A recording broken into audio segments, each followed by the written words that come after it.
So today is one of my favorite chapters because it is the day.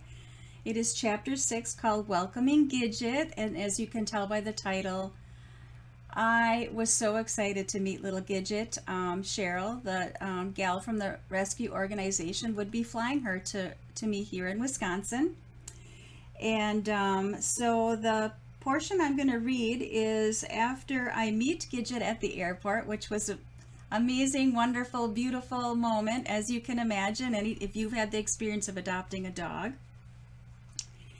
And then we go to a hotel room where Cheryl will be staying for the evening, just so I can get to know Gidget a little bit better. And Cheryl just wanted to make sure that Gidget and I were indeed going to be a good fit for each other. So Cheryl did leave the room for a few moments so I could just get acquainted by myself with Gidget, and that's the part I'm going to pick up on as sharing an excerpt. When Cheryl closed the door behind her, I walked into the bedroom to be with Gidget. I wanted more than anything to hold and snuggle her in my arms, but she was far more interested in the chew stick. I couldn't blame her, really. She had been left alone with a stranger, and besides, it's hard for anyone to compete with a chew stick. As I watched her, I recalled our arrival at the hotel a few minutes earlier. When I drove up to the entrance so Cheryl could run inside to check in and get her room key, Gidget had whimpered with concern and stared intently through the car window after her. She seemed quite anxious, and a small worry flickered across my mind that she may have a hard time leaving Cheryl. Now my concern faded a bit as Gidget was happily chomping on her treat and seemingly oblivious to the fact that Cheryl had left the room. When Cheryl returned a few moments later, she picked Gidget up and brought her into the living room. At first, Gidget didn't have an interest in me and stayed at a distance, but eventually she began to warm up to me as I softly talked to her. Before I knew it, she was next to me, and then she was willing to sit on my lap. I couldn't get over how tiny she was, with such a petite frame and weighing only 10 pounds. My last two dachshunds were 14 and 12 pounds, and I remembered thinking that I never wanted a dog smaller than them.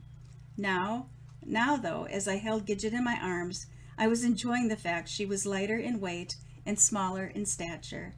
I also realized that expressing her bladder and bowels, which I had done over the toilet with my first two dachsies, would be easier on my back. And eventually, Gidget and I just very much warmed up to each other, and the chapter goes on to it's time for Gidget to say goodbye to Cheryl and Cheryl to Gidget, which was a very palpable, heartwarming moment. And I could only imagine how Cheryl felt. She really loved deeply Gidget. Loved Gidget deeply, I should say. And what a gift she was giving me, and me bringing Gidget home to live with John and I. So the next chapter will be chapter 7, and I'll share an excerpt from there. And this chapter is called Heart Concerns.